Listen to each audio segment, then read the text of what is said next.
इस डील से भारत को क्या फ़ायदा होने वाला है या फिर क्या फ़ायदा हुआ है, तो वो भी समझिए। अमेरिका ने भारत पर टैरिफ 18% का कर दिया है। इसकी वजह से भारत के अमेरिकी निर्यात पर जो असर पड़ा था वो कम होगा। भारत अब अमेरिका को और ज़्यादा सामान बेच पाएगा, जबकि चीन, बांग्लादेश और वियतनाम जो अमेरिका को सामान बेचते हैं उस पर भारत के मुकाबले टैरिफ ज़्यादा है, तो अमेरिकी उपभोक्ताओं की नज़र भारतीय सामान पर ज़्यादा होगी। भारत के कई सेक्टर जैसे कि टेक्सटाइल्स यानी कि कपड़ा, इंजीनियरिंग के सामान, आईटी, ऑटो पार्ट्स, जेम्स और ज्वेलरी और फार्मा सेक्टर को सीधा सीधा लाभ होगा। टैरिफ घटने की वजह से इन क्षेत्रों में निर्यात बढ़ेगा तो भारत में नए नए रोजगार के भी अवसर पैदा होंगे। ट्रेड डील फाइनल होने की वजह से अमेरिका और भारत के रिश्तों में जो अनिश्चितता थी वो खत्म होगी और इसकी वजह से विदेशी निवेशक भारत में निवेश कर पाएंगे।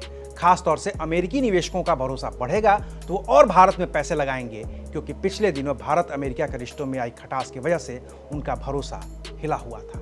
भारत का एशिया में दबदबा बढ़ेगा और अमेरिका से कारोबार भी, क्योंकि भारत पर जहां टैरिफ 18% है वहीं पाकिस्तान पर 19% और पड़ोसी बांग्लादेश पर 20% का टैरिफ है। मलेशिया, कंबोडिया और थाईलैंड पर भी भारत से ज़्यादा ही टैरिफ है और वो 19% है, जबकि वियतनाम पर 20% है। सबसे ज़्यादा टैरिफ एशिया में चीन पर है जो अभी 37% है। वहीं अगर दुनिया की बात करें तो सबसे ज़्यादा 50% टैरिफ ब्राज़ील और फिर 40% टैरिफ म्यांमार और लाओस पर है। तो इस मामले में भारत को फ़ायदा ही फ़ायदा है।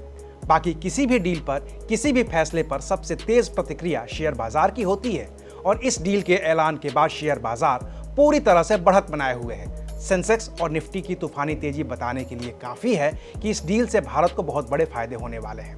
वहीं रुपया भी तेजी बनाए हुए है जो इस डील के फायदे बताने के लिए पर्याप्त है। 2 फरवरी को जो रुपया 91.50 पर बंद हुआ था वो डील के बाद 3 फरवरी को 90.30 पर पहुंच गया और ब्लूमबर्ग की एक रिपोर्ट कहती है कि 2021 के बाद रुपए में यह एक दिन की सबसे बड़ी बढ़त है।